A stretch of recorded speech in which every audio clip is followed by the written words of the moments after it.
घरोघरी मातीच्या चुली या मालिकेच्या आजच्या भागाचे लेटेस्ट त्याचबरोबर इंटरेस्टिंग अपडेट आपण आपल्या आजच्या या व्हिडिओमध्ये जाणून घेणार आहोत. अजिबात वेळ वाया न घालवता सुरुवात करूया आपल्या आजच्या या व्हिडिओला.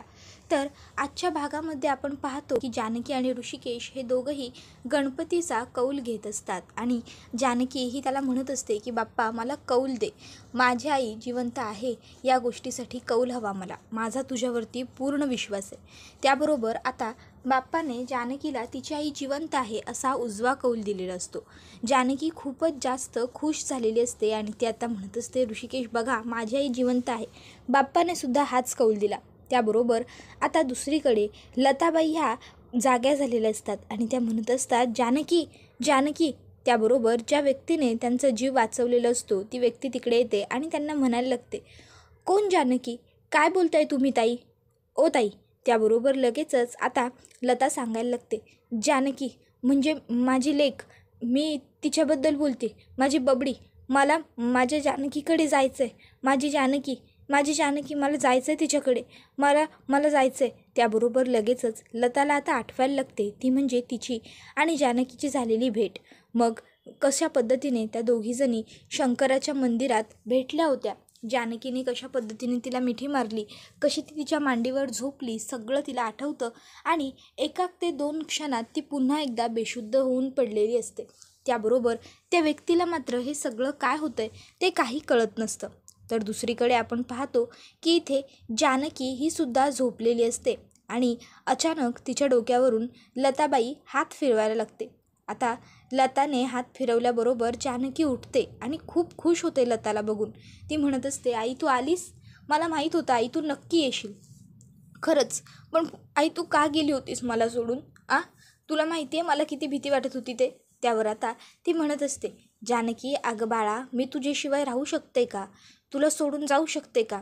अगं मी सोडून गेले नव्हते, फक्त काही क्षण तुझ्या दृष्टीआड झाले होते. त्यावर जानकी म्हणते नाही आई, आता मी तुला पुन्हा माझ्या दृष्टीआडसुद्धा होऊ देणार नाही, लक्षात ठेव. आई मला एकतर माझी आई आत्ता कुठे सापडली, मला तिची खूप काळजी घ्यायची, तिला खूप जपायचं आहे, तू मला शब्द दे शब्द की पुन्हा तू असं नाही वागणार, तू पुन्हा मला सोडून कधीच नाही जाणार, सांग आई. त्याबरोबर आता लगेचच इकडे तिला तिची आई म्हणजेच लताबाई म्हणते की हो गं, मी पुन्हा कधीच असं तुला न सांगता कुठेही जाणार नाही, काळजी करू नको, मी आहे ना तुझ्या जवळच, खरंच. त्याबरोबर जानकी आईला घट्ट मिठी मारते आणि म्हणत असते आई तुला माहिती आहे का, मला तुझी केवढी आठवण येत होती ते, मी तुला किती मिस केलं आहे, आता मी तुला पुन्हा कुठेच नाही जाऊ देणार आई, आता तू कायम माझ्या जवळच राहशील ना. त्यावर आता लतासुद्धा तिच्या डोक्यावरून हात फिरवत असते. तर जानकीसुद्धा लताला आई नको ना गं जाऊस असं म्हणत असते. इतक्यात ऋषिकेश उठतो. ऋषिकेश जानकीला म्हणतो जानकी काय होतं आहे? त्यावर जानकी म्हणते ऋषिकेश माझ्या स्वप्नात आई आली होती. त्याबरोबर आता ऋषिकेश म्हणतो हो जानकी शांत हो, काळजी करू नको, आपण लवकरच तुझ्या आईला जिथे कुठे असतील तिथून शोधून आणू, मला पूर्ण खात्री आहे ते जिथे असतील तिथे सुखरूप असतील. पण आता तोपर्यंत तू झोप बरं जरा शांतपणे, आराम कर, म्हणजे तुलाही जरा बरं वाटेल. जानकी म्हणत असते ऋषिकेश आईसुद्धा आज मला भेटायला आली स्वप्नात आणि बाप्पाने सुद्धा कौल दिला, म्हणजे नक्की माझी आई जिवंत आहे हो ना. त्याबरोबर ऋषिकेश म्हणतो हो गं जानकी तुझी आई जिवंत आहे. त्याबरोबर हे ऐकून जानकीला बरं वाटतं. तर ऋषिकेश तिला आता म्हणत असतो पण आता तू झोप बरं, रात्र खूप झाले जानकी. त्याबरोबर लगेचच जानकी झोपायला तयार होते. ऋषिकेश स्वतःहून जानकीच्या अंगावरती पांघरून वगैरे घालतो, थोडा वेळ तिला झोपू देतो आणि मग त्यानंतर आता तोही शांतपणे झोपून जातो. आता त्या दोघांनी ठरवलेलं असतं की काहीही झालं तरी आपण लताबाईंना शोधून काढायचं म्हणजे काढायचंच.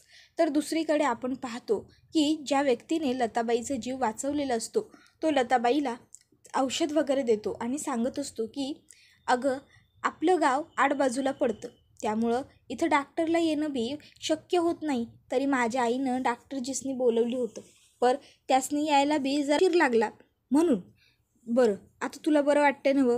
त्याबरोबर ती म्हणते हो वाटतंय. त्यावर तो म्हणतो अगं वाटायच हवं, हे जे औषध आहे ना लय जालीम औषध आहे बघ, याच्यानी भल्याभल्यानं फरक पडतोय. त्याबरोबर लगेचच लताबाई म्हणायला लागते बरं मग आता मला माझ्या मुलीकडे जायचं आहे. त्यावर ते म्हणतात की व्हय जाशील की, पर मला सांग तू पाण्यात कशी पडलीस? त्यावर ती म्हणते म्हणजे तुम्ही मला पाण्यातून वाचवलं? त्यावर तो सांगतो की मी फक्त निमित्त मात्रच आहे. अगं तो समजा करणारा. त्या दिवशी माझी बहीण बी अशीच माझ्यासमोर पाण्यात बुडत होती, पण मी तिला नाही वाचवू शकलो. म्हणूनच देवानं दुसऱ्या बहिणीला वाचवायला मला त्यावेळी पाण्यात ठेवलं होतं. अगं मी तिथं मच्छी मारायला गेलो होतो आणि तलावात अचानक मला तू घावलीस, म्हणून मी तुला घेऊन घरला आलो. पण तू तलावात कशी काय पडलीस? शक्यता तुला पोहता येत होतं त्यामुळं तू बुडली नाहीस. त्यावरती म्हणते हो मला पोहता येतं आणि माझ्या लेकीला भेटण्याची आशा माझ्या मनात होती ना, म्हणून मी बुडले नाही. त्यावर तो म्हणतो मग तू कशी बुडली होतीस, पडली कशी, काय झालं, काहीतरी सांग ना. त्याबरोबर ती म्हणते ती लय मोठी गोष्ट आहे दादा, आता फक्त तुला एवढंच सांगू शकते, मला त्या बाईनं ढकललं जी माझ्या लेकीच्या जीवावर उठली. माझ्या लेकीच्या जीवाला धोका आहे, मला तिच्याकडं लवकरात लवकर जायला हवं. त्याबरोबर आता लगेचच ते दादा तिला विचारतात अगं होय पर मला सांग तुझी लेक नेमकी आहे तरी कोणत्या गावाची? त्यावर आता लताबाई सांगायला लागते माझी लेक मुळशी. त्याबरोबर लगेचच आता तो माणूस म्हणतो अरे देवा मुळशीची? त्यावर आता लता विचारते काय झालं? त्यावर तो सांगतो अगं ताई आपण आता कुठं आहो माहिती आहे का तुला? मुळशीच्या दुसऱ्या टोकाला. त्यावर ती म्हणते काहीतरी मार्ग असेल ना जायचा. मग तो सांगतो सकाळच्याला एस टी आहे. लता म्हणते ठीक आहे मग मी उद्या सकाळी एस टीनेच जाईन. त्याबरोबर दुसरीकडे जानकी ही आता सकाळ सौमित्र आणि अवंतिकाला सांगत असते की आई माझ्या रात्री स्वप्नात आली होती आणि बाप्पाने सुद्धा माझ्या बाजूने कौल दिला, म्हणजे माझी आई नक्की जिवंत असणार. त्याबरोबर आता सौमित्र म्हणत असतो की हो जानकी वहिनी तुझी आई जिवंत असेल, पण हे शोधून काढणं आपल्याला जरा अवघड जाईल, कारण अजूनही लता काकू जिवंत आहेत याचा आपल्याकडे काही पुरावा नाही आहे. सॉरी पण मी एक वकील म्हणून बोलतोय जे काही बोलतोय ते. त्यावर ऋषिकेश म्हणत असतो की नाही बरोबर आहे तुझं सौमित्र, पण काय आहे ना कधीकधी मनाचा कौल घेणंसुद्धा खूप महत्त्वाचं असतं आणि यामध्ये आपल्याला बऱ्याचशा गोष्टी योग्य त्या कळतात. म्हणून रे काळजी करू नको, आपण लताबाईंना नक्की लवकरात लवकर शोधून काढूच. त्याबरोबर आता जानकी लगेचच सगळ्यांना गप्प बसायला इशारा खुणावते. सगळे गप्प बसतात कारण जानकीला आता बाहेर ऐश्वर्या उभी असलेली दिसते. जानकीचा त्याने एकदम पाटकन दरवाजा उघडते आणि ऐश्वर्याला खोलीत खेचून घेते आणि म्हणत असते इथे उभी राहून ऐक ना, ऐक आमचं सगळ्यांचं बोलणं चोरून ऐकत होतीस ना. त्यावर ऐश्वर्या म्हणते ए जानकी हे बघ तू उगाचच कांगावा करू नकोस आणि मी काही तुमचं बोलणं चोरून वगैरे ऐकत नव्हते, कळलं? त्यावर जानकी म्हणते मग काय खोलीवरती लक्ष ठेवत होतीस, बाहेरून पहारा देत होतीस? त्यावर ऐश्वर्या म्हणते मी कशाला इथे पहारा देऊ, एकदा का तू तुझ्या आईच्या मृत्यूच्या आरोपाखाली तुरुंगात गेलीस ना की मग मी येईन ना तुझ्या जेल बाहेर पहारा द्यायला. त्यावर जानकी म्हणत असते ऐश्वर्या एक गोष्ट लक्षात ठेव, माझी आई मेलेली नाही आहे, समजलं ना. त्याबरोबर मग मात्र आता ऐश्वर्या ही काही बोलत नसते, तर जानकी लगेचच अवंतिका आणि सौमित्रला म्हणते अवंतिका सौमित्र भाऊजी आता तरी कळलं का तुम्हाला आपल्या घरातल्या गोष्टी, आपल्या घरातल्या महत्त्वाच्या बातम्या बाहेर कशा पडतात ते? कारण हे ऐश्वर्या असं आपलं सगळ्यांचं सगळं बोलणं चोरून ऐकत असते, कळलं ना. त्याबरोबर ऐश्वर्या म्हणते ए जानकी तू गप ग, उगाच काहीही बोलू नकोस. त्यावर जानकी म्हणते चालती हो इकडनं, निघ. आणि मग ती आता ऐश्वर्याच्या हाताला धरते आणि ऐश्वर्याला ताबडतोब हिसका देऊन खोलीच्या बाहेर हकलवून देते. त्याबरोबर लगेचच आता इथे ऐश्वर्याला हा जानकीचा खूपच जास्त राग आलेला असतो, पण त्यावेळेस काहीही बोलणं हा ऐश्वर्याजवळ पर्याय नसतो आणि त्यामुळे ऐश्वर्यासुद्धा जास्त फार काही आर्ग्युमेंट करत नाही आणि जानकीने हाताला हिसका देऊन बाहेर काढल्याबरोबर गुपचूपपणे तिकडनं बाहेर निघून जाते. मग आता जानकी काय करते, पटकन जाते आणि दरवाजा बंद करून घेते, तो सुद्धा ऐश्वर्याच्या तोंडावरती. आता ऐश्वर्याला खूपच राग आलेला असतो. रागाच्या भरात तणतण करत आता ऐश्वर्या ही स्वतःच्या रूमकडे जायला निघालेली असते. तर आता ऐश्वर्याला हाकलल्याच्या नंतर ऋषिकेश, जानकी, सौमित्र, अवंतिका हे पुन्हा एकदा चौघेसुद्धा चर्चा करायला लागलेले असतात. तर आता जानकी ही प्रचंड चिडलेली असते. ती म्हणत असते की बास, पुरे झालं या ऐश्वर्याचं, आता किती वाईट वागते ही. आता काहीही झालं तरी मी माझ्या आईला शोधून काढणार म्हणजे काढणारच. त्याबरोबर लगेचच ऋषिकेशसुद्धा म्हणत असतो जानकी या ऐश्वर्याला लवकरात लवकर अद्दल घडवली पाहिजे. कारण हिचा आताताईपणा आणि आगाऊपणा आणखीनच जास्त वाढत चाललेला आहे. तर लगेचच अवंतिकासुद्धा म्हणत असते, हो आपल्याला लवकरात लवकर लता काकूंना शोधलं पाहिजे, पण ते सुद्धा अलर्ट राहून. ही ऐश्वर्या खूप शातीर आहे. इतक्यात इकडे आता ऐश्वर्या तिच्या खोलीत पोहोचलेली असते आणि आता तिची खूप चिडचिड, तिचा खूप संताप होत असतो.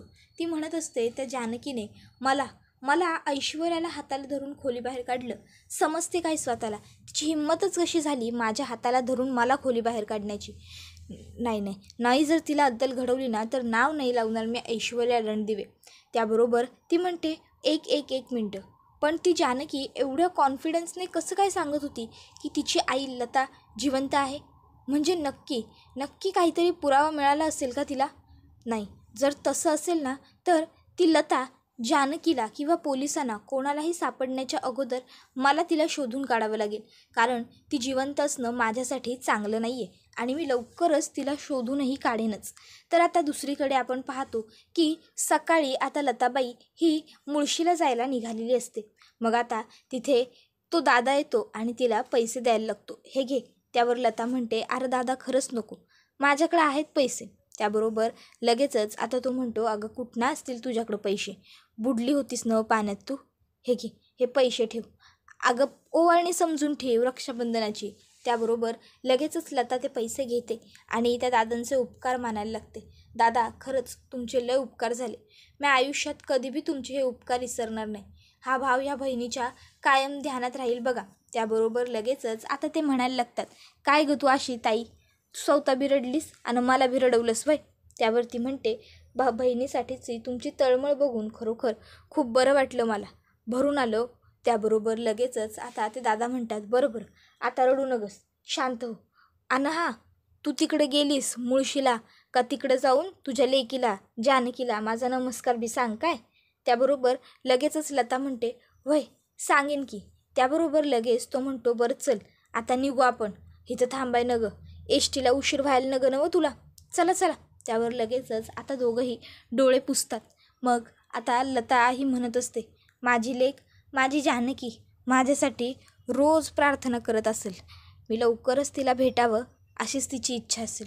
बबडी काळजी करू नको, आता तुझी आई तुझ्याजवळ लवकरच येईल बाळा, चल दादा.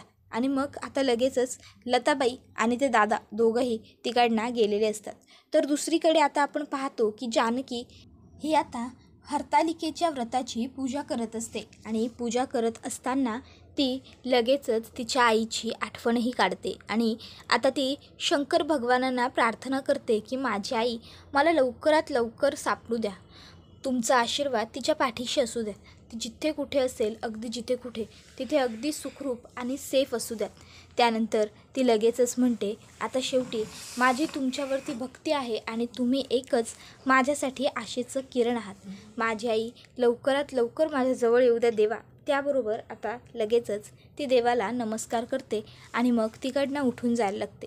तर दुसरीकडे ऋषिकेश आणि सौमित्र हे पोलिसांना भेटायला आलेले असतात आणि ते आता इन्स्पेक्टर साहेबांना सांगत असतात की इन्स्पेक्टर साहेब, जानकीची आई म्हणजे लताबाई या जिवंत आहेत, कारण लताबाईंना स्विमिंग करता येत होतं आणि जर त्यांना स्विमिंग चांगलं जमत होतं तर मग त्या बुडण्याचा प्रश्न उद्भवतच नाही ना.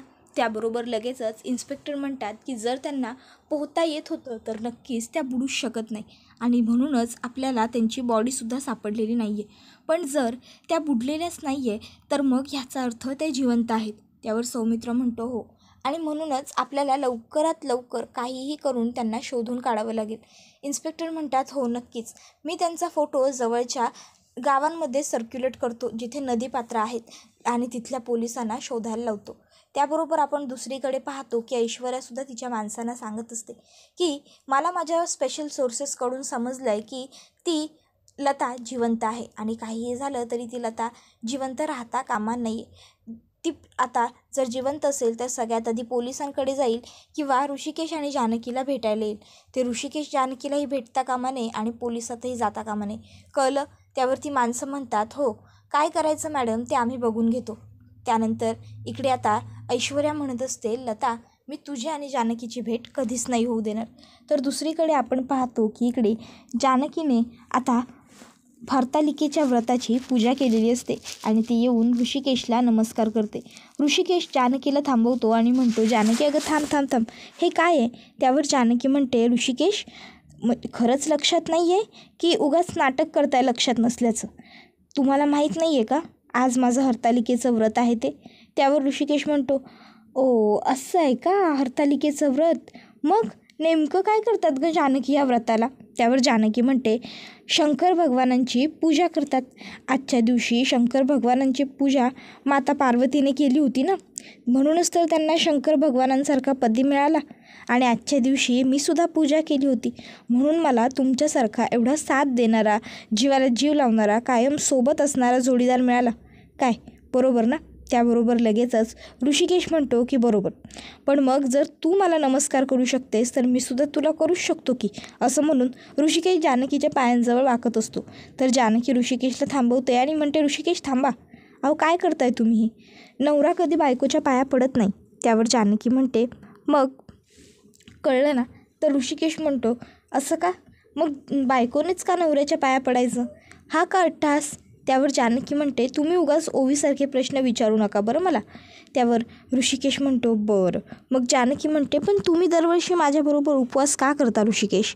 त्यावर ऋषिकेश म्हणतो, आता तू सांग, ओवीसारखे प्रश्न नेमकं कोण विचारते आपल्यात? त्याबरोबर जानकी म्हणते, ऋषिकेश खरंच कितीही हसलं कितीही बोललं तरीसुद्धा मनातनं आईचा विचार काही जाता जात नाही.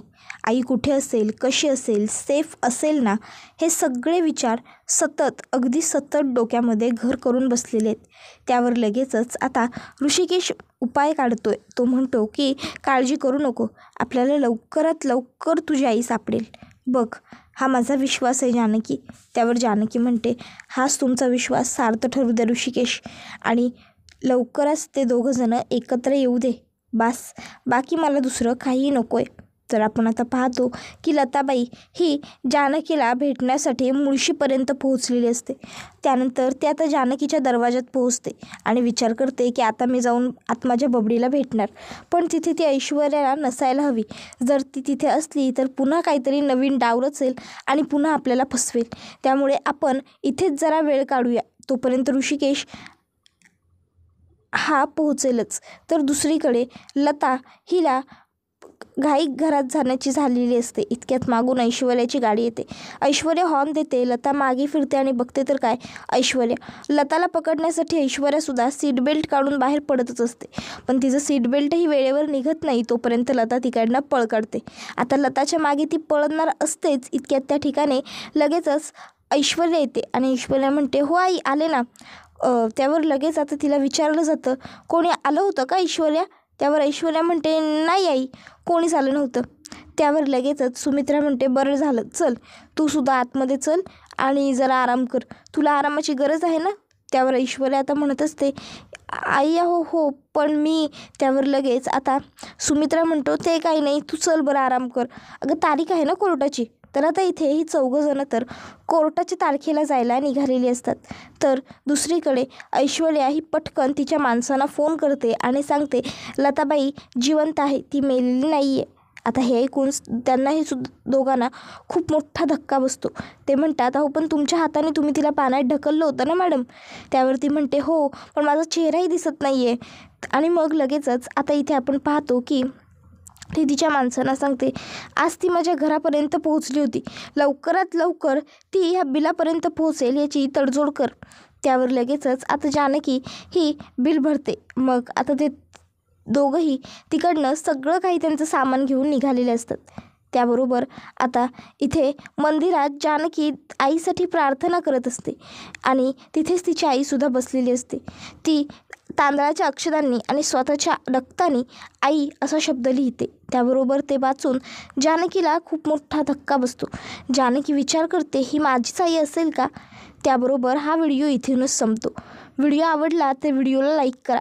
चॅनलवर नवीन असाल तर चॅनलला सबस्क्राईब करा आणि बेल आयकॉन आठवणीने प्रेस करा, जेणेकरून तुम्हाला पुढच्या प्रत्येक व्हिडिओचं नोटिफिकेशन मिळत जाईल आणि सर्व व्हिडिओंचा आनंद हा अगदी उत्तम पद्धतीने ठेवता येईल. आजच्या पुरती एवढंच. Tata bye bye. धन्यवाद. Take care all of you.